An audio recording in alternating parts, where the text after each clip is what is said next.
Hey everyone, Aaron here. Welcome to another Anime Talk, the show where sometimes I might just be able to help you get your significant other into liking anime.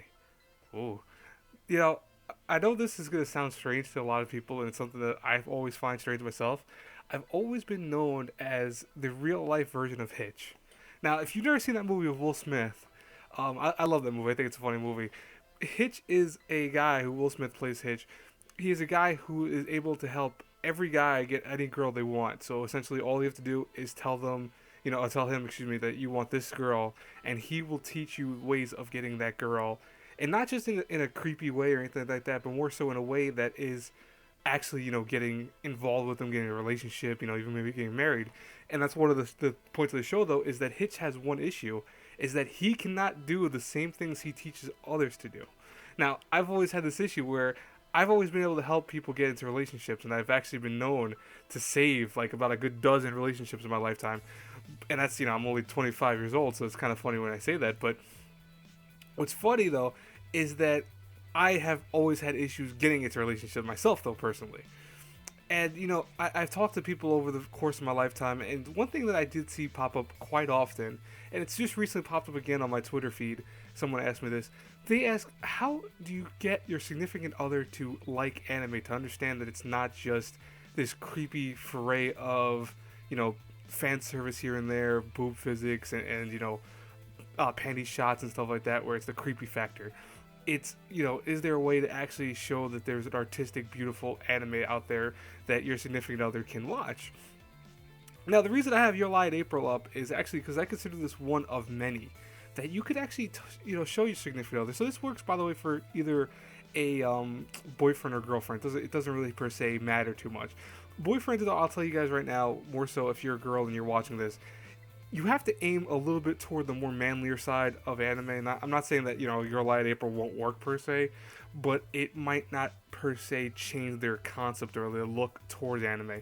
You might have to actually get them to watch like stuff that's more violent, but also more maybe action packed, and it's a little harder then because then it's more based off their preferences. Do they like action? Do they like adventure, fantasy?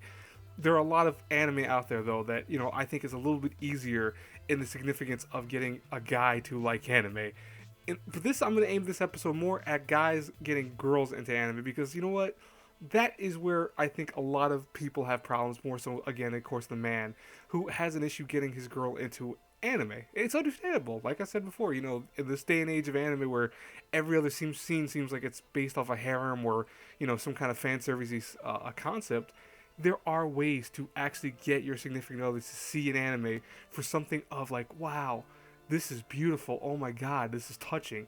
So, stories I'm going to recommend, and I'm going to tell you why I recommend. I'm not going to go through like 1,000 different anime, I'm going to go through several. Stuff that's made by Miyazaki, the guy who does Studio Ghibli stuff like that. Those movies are perfect for relationship stuff. A lot of those movies have a lot of heartwarming stories. They are very, easy on the eyes. They don't really have anything per se that is too grotesque or too violent or too action packed. They have a little bit of everything. They have a little bit of child wonder, adult wonder, teenage wonder to give you that feeling of a Disney movie and yet at the same time an anime. That's the beauty of them. So stuff like The Wind Rises or Princess Mononoke. Well, Princess Mononoke kind of steer clear of that. I want to say right there, but stuff like Spirited Away, Howl's Moving Castle. Those are films, and by the way, I know there's plenty more I can name. I'm not gonna name all of them though.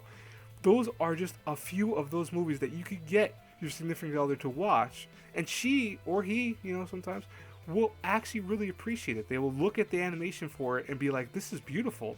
This is amazing. I can understand this."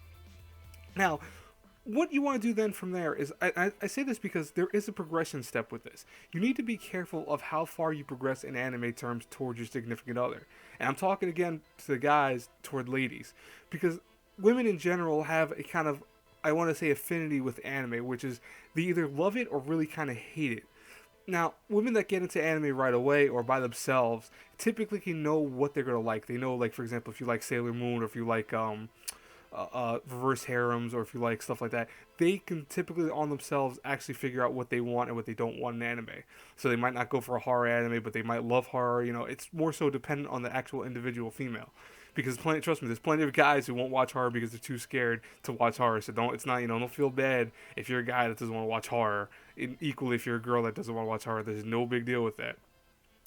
But you need to be careful of the progression because, for example, and the next image I'm about to show you is Sekirei. You do not want to go from a Studio Ghibli movie to Sekirei, for example. That would probably turn the girl off from anime completely and might destroy your relationship at the same time. So yeah, don't do that. That's a no-no. That's actually very, very bad idea. Don't ever do that. Um, More so, what you want to do then is you want to go up to a little bit more caliber of anime. So, Studio Ghibli's, I know they're anime, I know they are considered anime, but I always consider them more Disney anime. So, in the sense of they are made in Japanese animation, but they are made also from Disney producers, and they're also made to gear toward a Western audience at the same time as Eastern audience. So, what you want to do is you want to go into the anime world, like for example, Your Lie in April, Clannad, Canon. You want to go into touching emotionally driven anime. Dusk Made Amnesia is, I want to say, a good touching anime, but also at the same time it does have some pervy scenes here and there, so it's not a good example. Even though I consider one of my favorite anime, of all time, it's not one of the good choices. Now, from there also, I want to tell you guys, really be careful of how you present anime to your significant other. Do not give them subtitles. I know this sounds like, oh well, subtitles are better. I know that. Everyone's gonna say subtitles are better than dub, whatever. I'm just being honest with you guys, and girls in this case. Do not go right into the kind of subtitled world, because there is something with anime that turns people off if they start watching subtitles right away. If they've never been introduced to anime and they start watching this kind of animation where they have to read now on screen and they're not used to doing that, like if they watch like Japanese movies or if they watch Chinese movies, then it's okay to kind of skip this step. But otherwise, stay on track with dubbed anime. I know that you might not like dub that much. Find good dub. It's not that hard. You can look up research on what anime is considered one of the best dubs. Stick with that, because that will help them kind of get into the flow of anime, into actually loving anime, not per se shying away from it. Now, once you've already kind of passed that hurdle, once you're into kind of like serious anime of like actual Japanese anime, you could then kind of branch off into personalized anime. So stuff like, does she like sci-fi? Does he like action? She like horror? You can go into one of those territories and then recommend things to that significant other.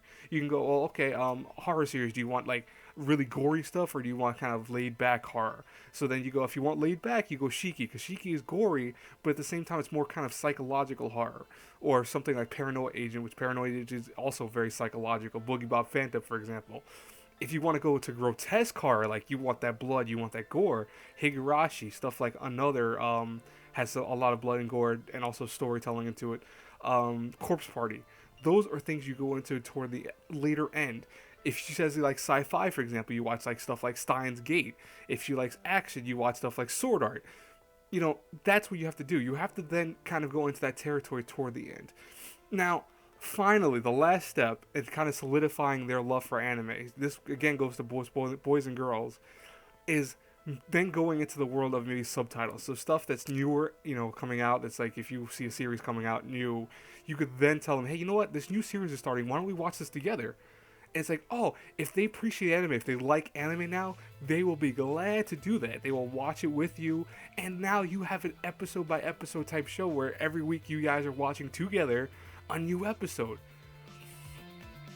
I know these are tips that, I wish I could make work for myself, but trust me, guys and girls, they work. I've done this with multiple people before, and I've talked to people through these steps, and I told them the exact same thing I'm telling you guys. And I'll tell you, I made some anime lovers out there. I really have. It is not 100% guaranteed. If the person is not gonna like anime, guys and girls, they're not gonna like it.